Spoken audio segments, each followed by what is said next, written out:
I'd love to hear how you have understood how spirituality, what it is, and how you measure it think about it as a psychologist, and its role in thriving.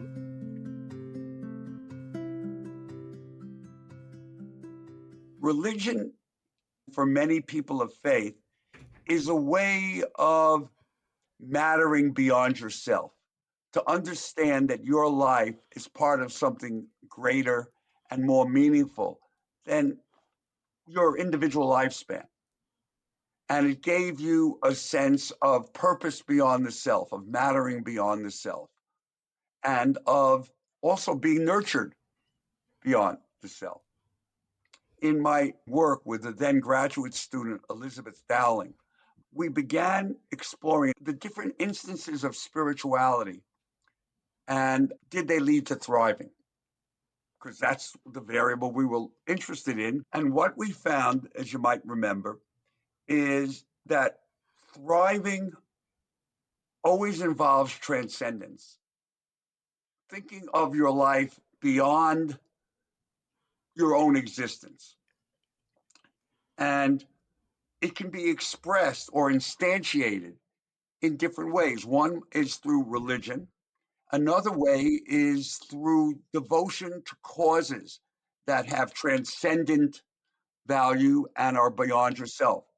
It doesn't only have to be through religion, but if you want to matter in a holistic way that is embodied, so the way a human can create meaning for their life, what can you understand that your life has contributed beyond yourself? It could be other lives, your children and grandchildren. It could be creating a foundation that you envision not for 10 years or till your money runs out, but that keeps this endowment going for hundreds of years.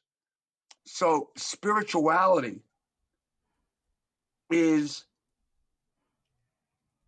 a, I would say, ubiquitous, and I might even argue necessary way to have a life that matters, because it's the optimal way of establishing meaning beyond the self and being an embodied holistic person. Without spirituality, you can't do that because you have no world beyond yourself. And so you go into death thinking that's the end. It's not the end. What you care about, what mattered to you, and what you mattered to others can continue to exist beyond your self's existence.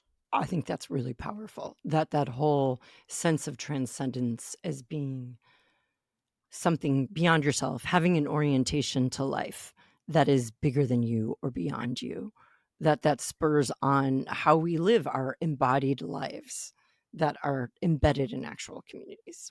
From my own faith tradition, I didn't learn until in my 60s what tikkun olam meant.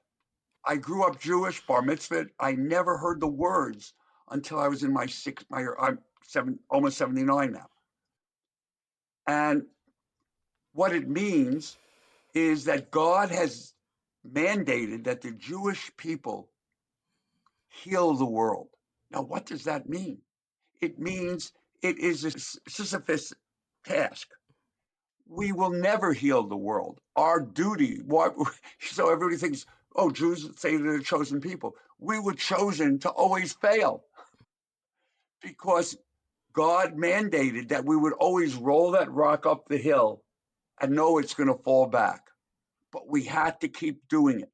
The point is that humans cannot really lead a fully thriving life unless they contribute to things beyond themselves. Otherwise, the world begins and ends with you, and no wonder you see no meaning in life.